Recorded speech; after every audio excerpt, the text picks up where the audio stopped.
What's up, YouTube? It's Brandon with Down South Survival. I've got a few things here I want to show you today. Showed you a spoon I carved, well, I don't know, a while back. And I carved another one, and I carved a wood spirit. And watching one of my Facebook buddies, Joe Pettish,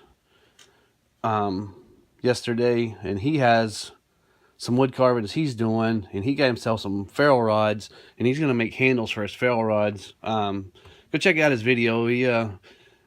I think it's his first few attempts at doing carvings, and it's like he's doing a pretty good job. I hope he maybe thinks about selling those things. I think he might have a good market on those. I like them. You guys check them out, and he's got a couple of links to other people that's done some wood carvings on his Facebook page or his YouTube page, and it's pretty nice. So I just wanted to show you a few things that I've done. Kind of inspired me yesterday to show some more of my work. And I'm no great wood carver by any means, but a few things I learned was Gary McDaniel. That's three crosses carving. He's got a YouTube video, and he's a pretty good, exceptional, or I'd say maybe he's probably really good wood carver, and he shows how to do wood spirits and all these different things on YouTube, and he's got some pretty good videos there, so check him out too. I'm not sure that he's still putting out videos. The last one I seen, it wasn't super current that I remember, but he's got a lot of good tips on there on wood carving. So this is a spirit I got out of a chunk of wood. You can see I cut this thing out in my backyard last year, and then I wound up making some reindeer out of some oak pieces, some maple pieces, and I made the legs out of this piece of wood here. I'm not sure what this even is, but it's first time I ever carved a wood spirit, and this is what I carved it with.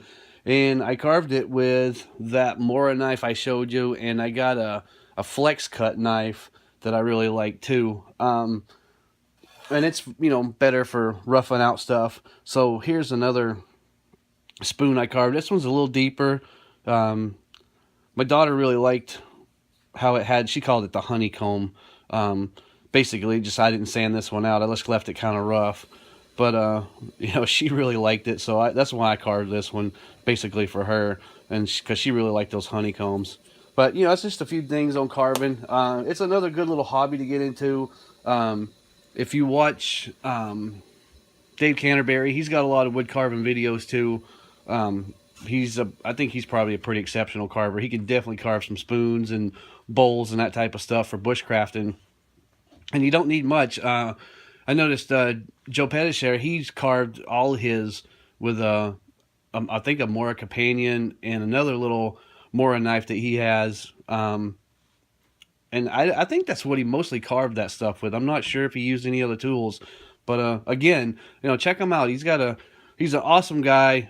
He's given me a lot of shout outs. He's given me a lot of help on YouTube. He comments on all my stuff. I really like the guy a lot. He's just an awesome guy. So check out his website too, Gary McDaniel. It's just a lot of good stuff on YouTube. I didn't think you could learn anything on YouTube, but I've come to learn that you can learn a lot of stuff on YouTube and watching people's videos. And there's a lot of nice people out there doing a lot of nice things. And like I said, Joe, he doesn't have to do anything for anybody. But it's really nice that he is. He's just a super nice guy. He gives a lot of shout outs to people. And, if you guys go over there and check out his site, subscribe to him, comment on his stuff. He loves to hear from people. He loves to comment and, respond back to people. He's just an awesome guy all the way around. So this is Brandon with Down South Survival. Like I said, get out and get yourself a piece of wood. Get yourself a pocket knife. I mean, you can carve this stuff with a pocket knife and have yourself a good old time and, make something with your hands. We do a lot of foraging. We do a lot of wood carving stuff now, and anything you can do with your hands. I mean, I'm even making my own pins for my knives now. I got this one here. You can see this. It's a piece of hollow brass, square brass right here. And then I got a piece of copper over here. And this is a stainless hollow tube. I think that'll make a pretty cool one. And then this is, I think I've got, let's see, that's 6, 7, there's 8 hollow tubes and a brass one on this one. I don't know if you can see that or not. But it's another, you know, brass tube. I'm making that stuff for my knives. I think it'll come out pretty neat. I watched a Walter Sorrells video and a DIY, I think it's DIY Me. That guy has a lot of good videos too on how to make pins and, you know, blacksmithing and that type of stuff. Check out his videos too. So you guys have a good one, and we'll see you on the next one. Thanks. I can see it.